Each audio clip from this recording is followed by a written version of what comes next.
അവിട്ടം ദിനത്തിലും സംസ്ഥാനത്ത് റെക്കോർഡ് മദ്യവിൽപ്പന 94.36 കോടി രൂപയുടെ മദ്യം വിറ്റഴിച്ചു. ഇതോടെ കഴിഞ്ഞ 11 ദിവസത്തെ കച്ചവടം 920.74 കോടിയിലെത്തി. മുൻ വർഷത്തേക്കാൾ 78.67 കോടിയുടെ വർധന. ഇത്തവണ കൊല്ലത്തെ മറികടന്ന് മലപ്പുറം തിരൂർ ഔട്ട്ലെറ്റ് ഒന്നാമതെത്തി. തിരുവനന്തപുരത്ത് നിന്നും എസ് ശാലിനി ചേരുന്നു വിവരങ്ങളുമായി. ശാലിനി, ഓണക്കാലത്ത് സർവകാല റെക്കോർഡിലേക്ക് മദ്യവിൽപ്പന എത്തുന്നത് സ്വാഭാവികമാണ്. പക്ഷേ ഇത്തവണ റെക്കോർഡ് വിൽപ്പനയാണല്ലോ കണക്കുകൾ സൂചിപ്പിക്കുന്നത്.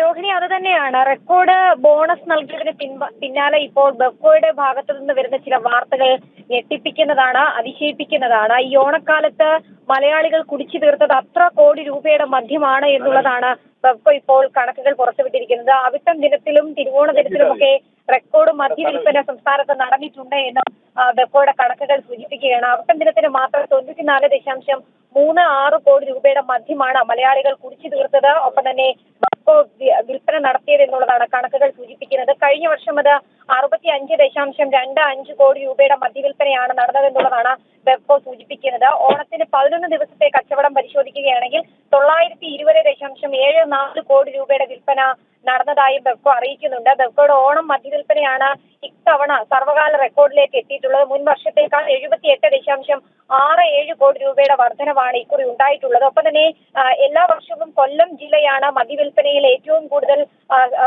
വിൽപ്പന നടത്തുന്നതും ഒന്നാം സ്ഥാനത്ത് എത്തുന്നതും. എന്തായാലും ഇത്തവണ അത് മാറിയിരിക്കുകയാണ്. മലപ്പുറം ജില്ലയിലെ തിരൂരിലാണ് ഏറ്റവും കൂടുതൽ റെക്കോർഡ് മദ്യവിൽപ്പന നടന്നിട്ടുള്ളത്. 6.41 കോടി രൂപയുടെ വിൽപ്പന മലപ്പുറത്തെ തിരൂർ ഷോപ്പിൽ നടന്നിട്ടുണ്ട്. കൊല്ലം കരുനാഗപ്പള്ളി രണ്ടാം സ്ഥാനത്താണ്. 6.40 കോടി രൂപയുടെ വിൽപ്പനയാണ് കൊല്ലം ജില്ലയിൽ നടന്നിട്ടുള്ളത്. മലപ്പുറം എടപ്പാളാണ് മൂന്നാം സ്ഥാനത്തേക്ക് എത്തിയിട്ടുള്ളത്. 6.19 കോടി രൂപയുടെ വിൽപ്പന മലപ്പുറം എടപ്പാൾ നടന്നിട്ടുണ്ട്. തലസ്ഥാന ജില്ല 4ാം സ്ഥാനത്തേക്ക് എത്തിയിരിക്കുകയാണ്. ഒരു ഘട്ടത്തിൽ പവർ ഹൗസിലെ ഔട്ട്ലെറ്റ് ഒന്നാം സ്ഥാനത്തെത്തിയെങ്കിൽ ഇത്തവണ അത് 4ാം സ്ഥാനത്തേക്കാണ്. കൊല്ലം കാവനാടാണ് 5ാം സ്ഥാനത്തുള്ളത്. നികുതി ഇനത്തിലും വൻ കുതിപ്പാണ് ഇത്തവണ ബെഫ്കോയ്ക്ക് ഉണ്ടായിട്ടുള്ളത്. നടപ്പ് സാമ്പത്തിക വർഷം ബെഫ്കോ സർക്കാരിന് നൽകിയത് 7,976.15 കോടി രൂപയാണ് എന്നുള്ളതാണ് ബെഫ്കോയുടെ കണക്ക്. എന്തായാലും 12 മണിയോടുകൂടി ബെഫ്കോയുടെ MD ഹർഷിത അത്തല്ലൂരി മാധ്യമങ്ങളെ കാണുന്നുണ്ട്. കൂടുതൽ കണക്കുകൾ, ഒപ്പം തന്നെ ഈ ബോണസ് വർധനയ്ക്ക് പിന്നാലെ ഇത്തരത്തിലുള്ള റെക്കോർഡ് മദ്യവിൽപ്പനയുടെ കണക്കുകൾ വിശദമായി തന്നെ അവർ